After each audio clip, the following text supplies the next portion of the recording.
have the privilege of serving as the editor-in-chief for the Standing for Freedom Center, and ever since bringing on William Wolfe as a writer, it has been a lot of fun. It's been a lot of fun to read. It's been a lot of fun. I can only imagine what he's about to say. It's been a lot of fun to read. It's been a lot of fun to edit. It's been a lot of fun to see the reactions. But holistically, it's been a really good investment. So, William, appreciate what you do for us. Thanks, John. It's really great to see you guys here. This thing was 2 months out. It was 2 months out. It was 2 months out. And then all of a sudden, wait a minute, it's like 3 days out. And here we are. I live in Washington, D.C., been there for about 5.5 years now. So I work remote for the Freedom Center. But it made sense for me to stay up in D.C. when I signed on with the Freedom Center because I've been covering a lot of these stories already. Religious liberty, abortion, and now the transgender ideology and fluidity and all that. It's poisonous. I don't think I can say it better than William did, but it is really poisonous out there. And at the moment that we start to say that truth doesn't matter, when we start to say that unscientific, immoral issues are just like, yeah, we can do that. These narratives are poisonous. They're poisonous to us, and they're poisonous to our children.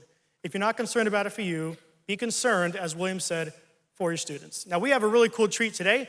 A lot of you have heard about this issue of men competing in women's sports. At first, it was sort of a conspiracy. That's not really happening. Oh, okay, that's just a headline. Well, it's a headline for a reason, and it's true. So we have a female athlete with us who has been, well, I'll read some intros here, but she has been deplatformed, and she has not been able to get the trophies and whatnot that she deserves because men have been allowed to come in and compete. And not just allowed, but they have been promoted. They have been encouraged to come in and compete. Selina, Soule, okay, you have a whole list of really, really, really cool accolades here, so just give me a quick second. Who put this in here like this? I did. It was me. Yeah. Oh, thank you. Thank you, Megan. Selina Soule was a 10-time All-Conference honorary recipient, a 5-time state title holder, 3-time All-New England Award recipient, a 4-time national qualifier, and set 5 new Glastonbury High School records. That just means she's super good at what she does. Okay, that means she's super good at what she does. Yeah. Thank you. Despite this, Selina missed qualifying for the state champion 55-meter final and lost an opportunity to qualify for the New England Championship by 1 spot in 2018-19 season because 2 spots were taken by men. Yeah. She has since joined a lawsuit with 3 other athletes in a lawsuit challenging Connecticut's policy which allows males to compete in girls' athletic events. Selina is passionate about restoring fairness to women's sports and has spoke out about her experience in several major news networks. I've actually been able to interview several of those athletes myself with their attorney, Christiana, Kiefer, here in Washington, D.C. Their stories are incredible. Please see this as an issue worth being concerned about. Don't see this just as another story. Don't see it as something to talk about around the dinner table, but see it as something that will motivate you to become active. To our right, we have Christiana Kiefer. Christiana Kiefer serves as senior counsel with Alliance Defending Freedom. She's a key member of the Center for Conscious Initiatives at ADF. That's right. Yeah, come on. If you guys have been watching the news, so many of the landmark Supreme Court cases that our children will be reading about in the common law books in the future, a lot of those cases have been won on our side and have been spearheaded by Alliance Defending Freedom. So it's very much a blessing to have you with us today. All right, she's worked on groundbreaking cases to protect the rights of women and girls to fair athletic competition, including Soule versus Connecticut Association of Schools and Haycox versus Little. She also works to protect the rights of people of faith to foster and provide loving homes for children in need. Kiefer has testified before Congress and successfully advocated at the grassroots level. Kiefer earned her Juris Doctor in 2010 from Oak Brook College of Law and Government Policy. Sorry, guys, there was supposed to be like a little thing that could go. Where she graduated first in her class, of course. She's admitted to the state bar. Okay, let's hear it. She is admitted to the State Bar of California, the District of Columbia, the U.S. Supreme Court, and numerous federal district and appellate courts. So it was important for me to bring on someone who is both combating it and then someone who is defending her, but also I want to bring on some commentators. William Wolfe at the end there. William Wolfe, I mean, you already heard about it, but I'm going to brag about him some more. He was a senior official in the Trump administration, both as Deputy Assistant Secretary for Defense at the Pentagon and a Director of Legislative Affairs at the Department of State. Prior to his service in the administration, William worked for the Heritage Action for America and as a congressional staffer for 3 different members of Congress, including former Representative Dave Brat. Now, if you know anything about Dave Brat, he is also the Dean of Liberty University School of Business. That's right. My former boss. I'm so glad he's here. Yeah. He got his bachelor's degree in history from Covenant College and is currently finishing his Master of Divinity at the Southern Baptist Theological Seminary. Combining his political experience and theological education, William plans to pursue a PhD with a focus in Christian ethics and public theology, entering pastoral ministry, and engaging on the intersection of faith and politics. Good to have you. Thanks, John. Megan Basham is a Rotten Tomatoes approved critic and a culture reporter for the Daily Wire. That's right. She's a frequent contributor to the Morning Wire. In her previous role as an entertainment editor and podcast co-host for World Magazine, she interviewed numerous A-list celebrities, and she continues to do so today. I mean, she just interviewed me. Oh, actually, no, I interviewed you. Doesn't count at all. Doesn't even count. She has also written for the Wall Street Journal, National Review, and Town Hall. Her book, Beside Every Successful Man, was published by Random House. Megan Basham can be found on Twitter, starting conversations and ending fights that often develop from conversations, but I always like to say that I admire... Ending or starting? By the way, so I actually added this part to the bio that because I follow her Twitter. Actually, you can find both of these two tag team and are doing a wonderful good work. You know, it's both, it's effectiveness, but it's also with class. There we go, that's great. All right, so thank you again, ladies and gentlemen, for coming out for this. Thank you, panelists, for agreeing to come down. Looking forward to this. So, Selina, I'm gonna start with you. You competed and you competed and you competed since how old again? I was 8 years old when I started 8 years track. old, okay. And so all of your efforts, all of your sacrifice, everything, all your commitment going into this, only to be deplatformed by two men, and you have not stopped the fight. What keeps you motivated? All of the love and support that I get from not only friends and family, but people all across the world. I've gotten messages from every different country and just people thanking me for what I do and for having the courage to speak up for an issue that I'm so passionate about and that I know not only affects me, but so many young women out there. Yeah. So how's the response been from your colleagues? It's been mostly positive. Every interaction I've had in person has been in support of us. I have gotten a lot of hate through social media. I like to say that I've gotten everything from marriage proposals to death threats. So I've had both ends of the spectrum, but to me, the trolls on social media mean nothing. It's much more important to focus on the love and support that I get, because that's what keeps me going. Wow, that's great to hear. And also the fact that you are making a dramatic difference for the women who are probably 8 years old right now, who are just starting in their athletic career, so good for you. Thank you. Christiana, you've been, Selina's not the only one who you're representing several. Why do you do it? This is kind of a niche way of litigating, so why do you do it? Well, we do it because women and girls matter, and girls like Selina deserve to compete on a fair and level playing field. So Selina was denied the opportunity. Yes, that's right. Girls do deserve fairness. Selina was denied the opportunity to advance from one level of competition to the next because a male took her spot instead. Another one of my clients, Chelsea Mitchell, 4 times was the fastest female athlete in a state championship race, which is a huge honor. And yet she walked away without a gold medal, without a real high position on the podium, and without the public recognition that she deserved, all because she was racing against 2 male athletes. And John, I think one thing that a lot of people don't understand about this issue is it's so pervasive.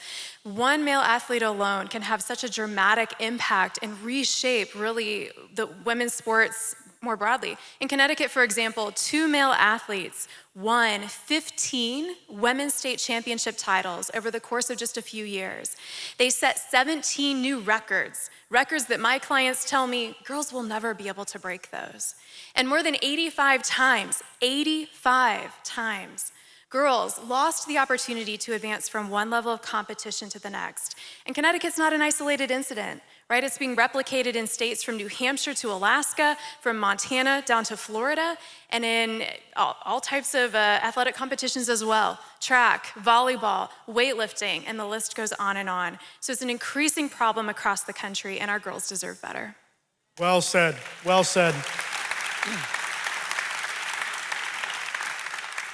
So, Selina, as we alluded to earlier, there are a lot of women right now who, they're just young girls. They don't know, maybe they're just playing ball because they like it, they're running because they enjoy it, but this is actually the beginning of a long athletic career. What is your advice for them? What is your advice for young girls who at this moment, they don't know what they're gonna face when it comes to men competing with them? So what is your advice for them when they face that same challenge? I would tell anybody out there to persevere, Hopefully one day we will get a resolution in our favor and that fairness will be restored to not only track and field, but to all women in sports. And I would tell not only the young girls in the audience and out there, but also the young men that if there's an issue you're passionate about, to speak up. It's going to be much easier to fight all these different issues with the more voices that we have backing it. Come on. Good stuff. Thank you so much for that. Christiana, in an op-ed in Town Hall, you wrote, "It's one of the most ridiculous developments of the past several years, and that's saying something. The far left decided to force a radical gender identity ideology down Americans' throats by allowing males to dominate and destroy women's sports."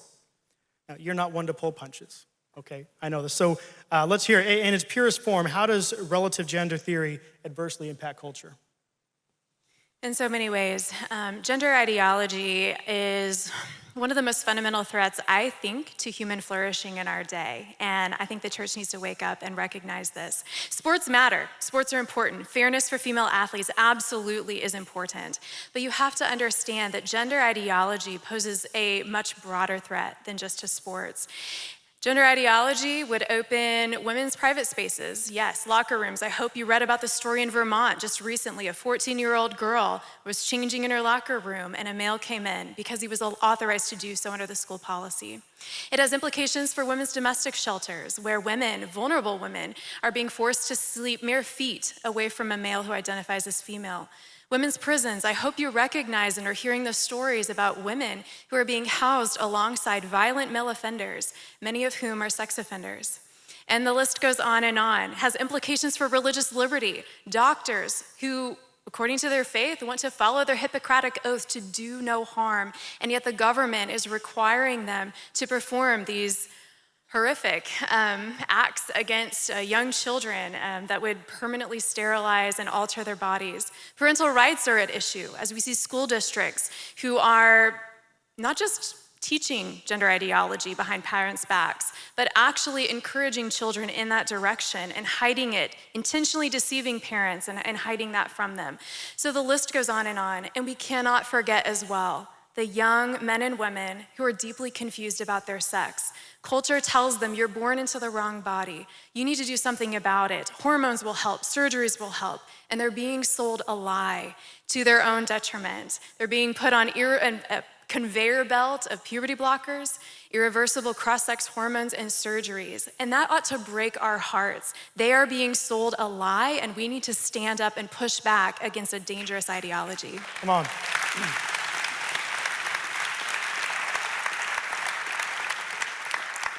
And as the church, we have a responsibility to spearhead that. We really do. I'm going to do a little shameless plug here. At the Standing for Freedom Center, we do have news response articles. We do write about contemporary issues, and we do so to give people an idea of how the church should be responding. We do a takeaway at the end after we do just a summary of what's going on, and we say this is how we should respond. With these scriptures, this is how you should be looking at this particular issue. We also have a white paper series, that's more long-form academic style, called Theology of Politics, where we cover a whole array of political, cultural issues and give a deep dive into what our theology should say about it and how we should navigate those issues. Actually, William has written a couple of them himself. So check them out, Theology of Politics on standingforfreedom.com. So speaking of truth and speaking of William, you talked about being bold. You talked about being bold earlier. You mentioned Lieutenant Governor Robinson and some others who have taken no nuanced approach. They have pulled no punches. They have not been squishy about it.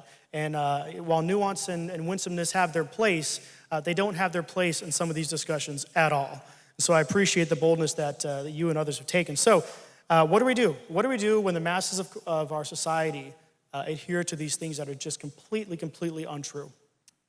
Well, I'll point out it's not the masses, right? So what's happening with transgender ideology? When the media makes it look like the masses. Yes. There you go. But this is a really important point, right? Is that there is a loud, violent, vocal minority in our nation that is pitching one of the most perverse and absurd lies that we've ever heard in our lifetime, that men like myself, heavy, hairy men, can just one day decide that they're women and go, avail themselves of all the privileges, all the spaces, all the sports, that women can. And quite frankly, this is the rotten fruit of feminist ideology that has worked its way through the culture. It's contra common sense, it's contra biology, it's contra scripture, it's contra the Bible.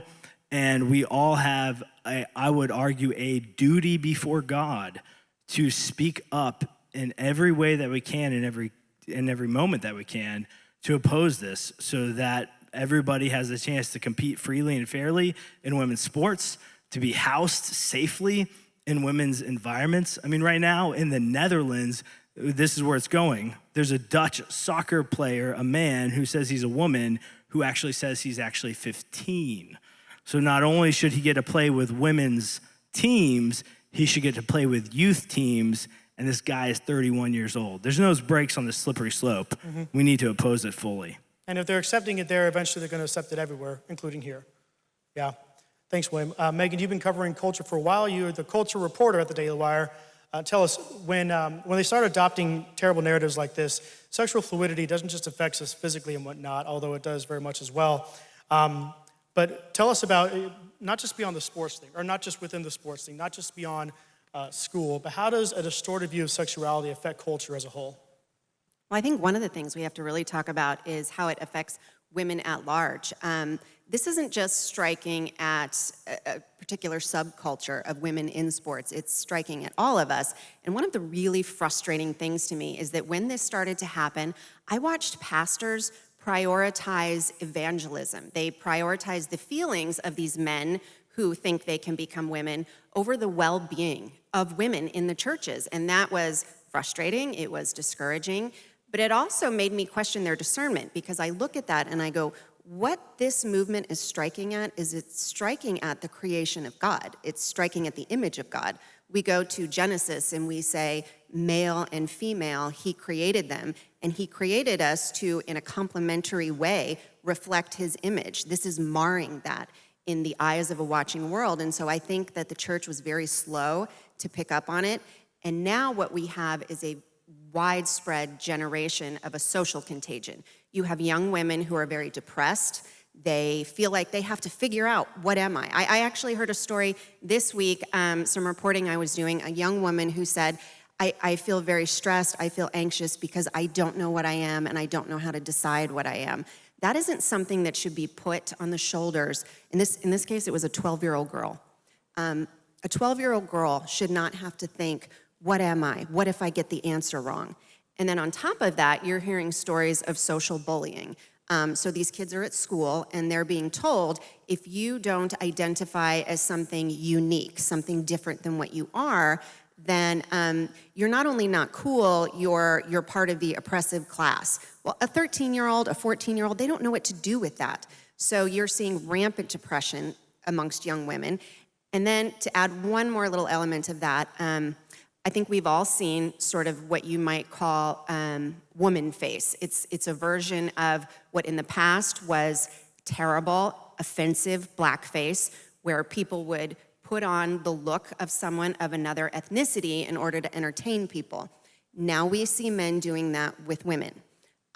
It denigrates women, it belittles us, but more than that, it tells these young women, you have to have this pornographic, exaggerated look of what a woman is in order to be female. And you can imagine how damaging that is to young women who are growing up seeing that. You mentioned that yeah, please.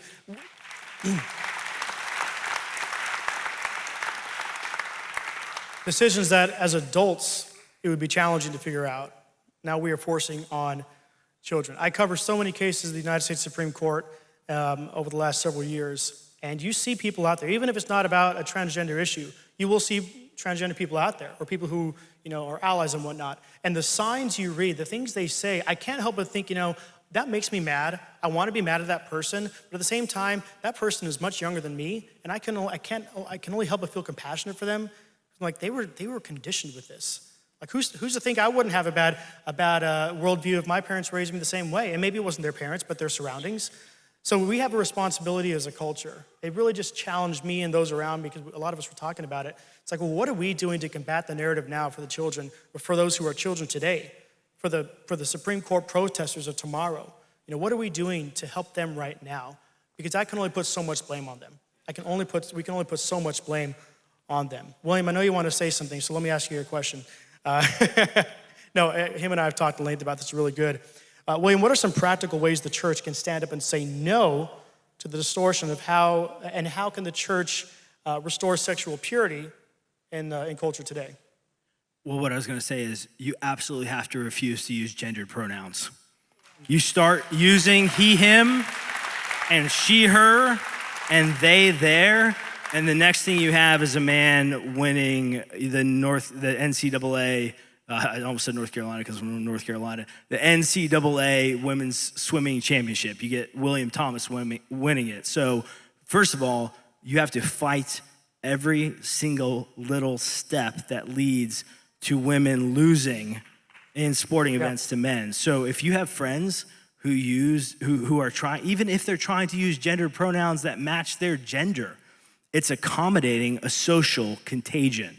And so Christians are those who are called to speak truth. Proverbs tells us to buy truth and do not sell it. So when you use pronouns, you sell truth. And there's no such thing as pronoun hospitality, because pronoun hospitality ends with some very inhospitable acts later down the road. Good word, good word. You guys keep clapping, we're gonna run out of time, okay? Come on now.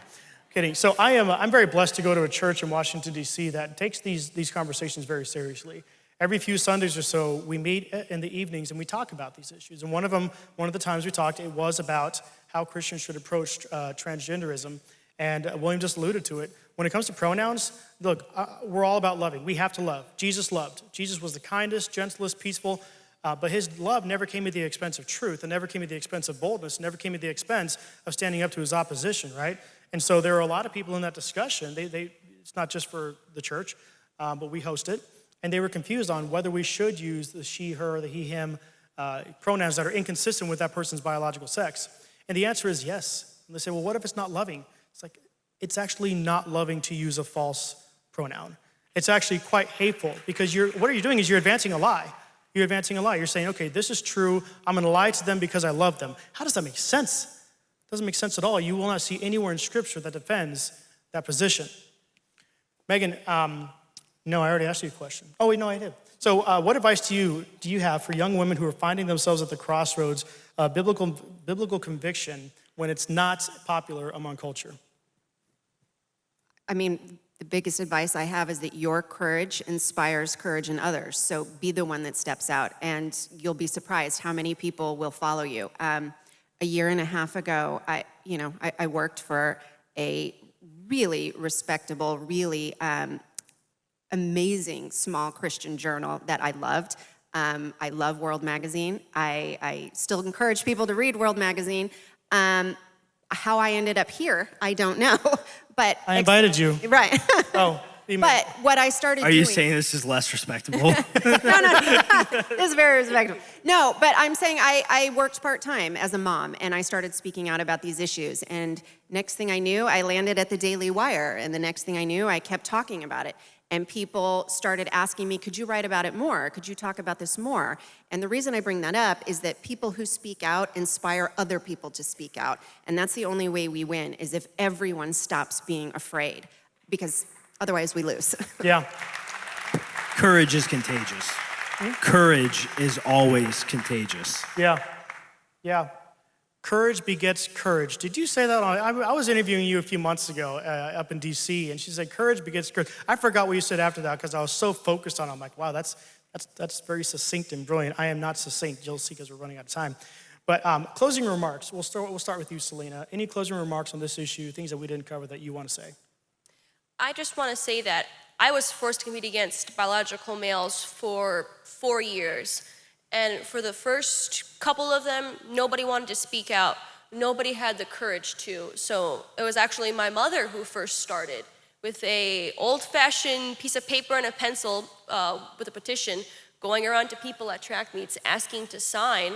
And it eventually blossomed into this big issue that we've been fighting, and I've been forced on the sidelines in my own event. And that was a very heartbreaking, demoralizing and frustrating experience to go through, knowing that I should have been there on the track competing instead of sitting and being forced to stay put and accept that the biological males essentially robbed me of my spot. And I just want to reiterate that it's much easier to fight these different issues with the more voices we have. And I was one of the first to start speaking about this issue. Nobody was doing it when I started. And now it's turned into this global movement. So you never know how many people are behind you until you actually start speaking out. Wow.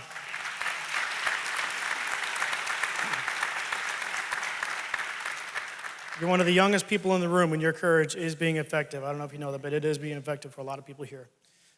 Christiana, final comments for you. I think one of the things I would say is this issue is absolutely winnable. We have truth and objective reality on our side. Your biological sex is written on every chromosome in your body, every cell in your body. And I think even the teens and young people who are deeply, deeply confused about their identities, I think there's still something that they recognize is true about that fact. Set them free. The truth will set them free. So let's give them the compassionate help and support that they need. But it is not loving to tell your friends a lie about who they are. Again, true human flourishing cannot occur without living at peace with how God has created us as either male or female. So, as has been underscored multiple times, I just want to say it again. Courage begets courage, and speak truth winsomely and with grace, and we can win this one.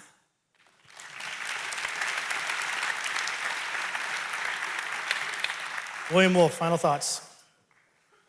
Yeah, I would say that this fight is absolutely winnable, but we have to have the will to win. Mm-hmm. You have to want to win this, because if you don't want to win it, we will lose it.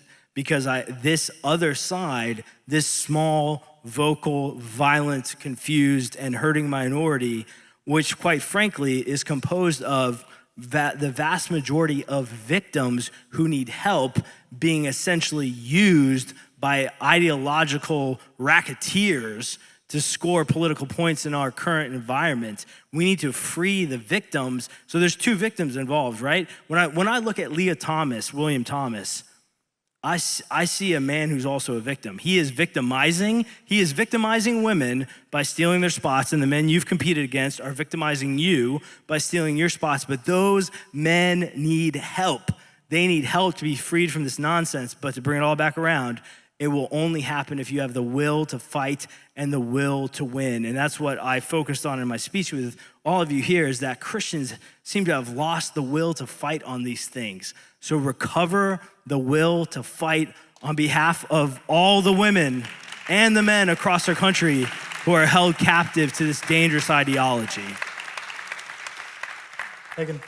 I think I'd probably piggyback there on what William said, and that is to speak to the ministry leaders and the pastors and say that the largest push against this movement has pretty much come from secular sources. It's come from conservative media. It's come from moms groups going up against school boards. It's been really slow getting the church involved, and that needs to change, because I think they need to realize, to be fair, maybe pastors are not confronting it, so they don't know. They don't know always how pervasive the issue has become until it's overwhelming them in a huge wave. And that's kind of something that I look at and I go, church leaders, we need you speaking on this. If you think male and female is too basic, it's not. That's how confused our world is now. So your voices are needed. As much as I love the conservative voices at outlets like the Daily Wire, and I want them out there speaking boldly, I think we have, as Christians, more truth than anybody. We need to be more bold with the truth because of that. Good word.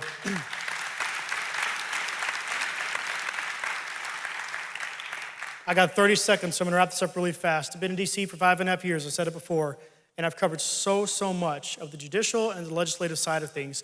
It's very frustrating for me to see Christians who are doing a really good job. There are Christians in DC who are doing a good job, believe it or not, right? But it's so discouraging to see how much effort they put into it, the sacrifice, burning the midnight oil, and doing all this really great work, only to go and then read a stat that says that millions of people in the church who are eligible to vote aren't even registered? Are you kidding me? Are you kidding me? All that effort for what?